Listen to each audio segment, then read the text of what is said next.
Welcome to the River Channel. I'm Caitlin Doolittle with the Star Observer.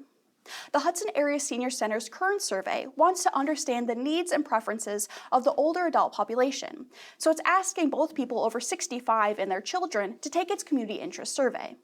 According to a 2024 estimate from the U.S. Census Bureau, persons 65 and older make up 17.1% of the Hudson population. The center has hosted events ranging from axe throwing, birding, bingo, brewery tours, and fraud awareness seminars, but the board wants to provide more for its community. We really want to empower people to come up with their ideas and make it their own, said Heidi Fett, the nutrition program manager for the Senior Center and Senior Nutrition Program. This work also aligns with the center's mission of energizing this population, igniting intergenerational connections, and making aging something to anticipate rather than fear. The Hudson City Council voted for a resolution to designate 700 First Street as a permanent location of the Hudson Area Public Library. The resolution authorizes the Library Board and Library Foundation to proceed with plans for expansion into its existing building. Though the library will still need to present an outlay for the expansion and garner funding, the department gains momentum and adding more space to a public service. The 2024 Community and Facility Needs Assessment of the library showed that the current space, without the expansion, is just over 19,000 square feet. However, it needs around double that to meet community needs. In 2010, the Hudson Police Department and the library started occupying the same building the two operate in today. Today, the police still reside in the shared space, but soon it will have a new facility at 1201 Hanley Road, which has given the City Council a chance to move along in the process. The library news continues in the Hudson History Room.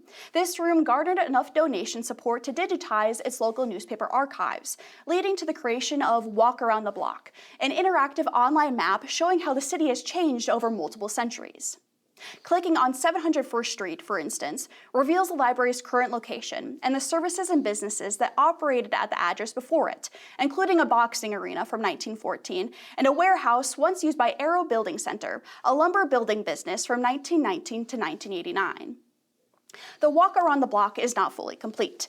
Amy Thurston and Nancy Toll, who volunteer their time, have covered the west side of the downtown area between 700 Block and Buckeye Street, and they are working their way back up east side currently. The Walk Around the Block link can be found in the Historic Hudson Facebook page. Hudson Boosters President Dave O'Brien presented to the Hudson Town Board on the need for an additional athletic complex in the area, specifically along Highway 12. According to the booster members, a lack of field space for games and practices has led to logistical problems and a competitive disadvantage. The Hudson Town Board voted 4-1 in favor of an amendment to its chapter and zoning code for a youth-oriented recreation district. The amendment's statement of purpose lists game courts, ice hockey rinks, golf facilities, ball fields, and similar uses, some of which the boosters want to add to the area to help with youth sports. However, the board still has time to change anything in the final site plans.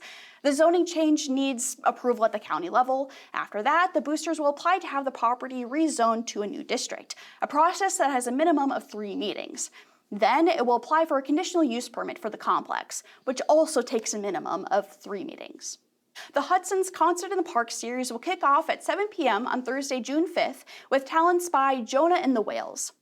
The Lakefront Park Bandshell venue will host weekly live music concerts from June through September.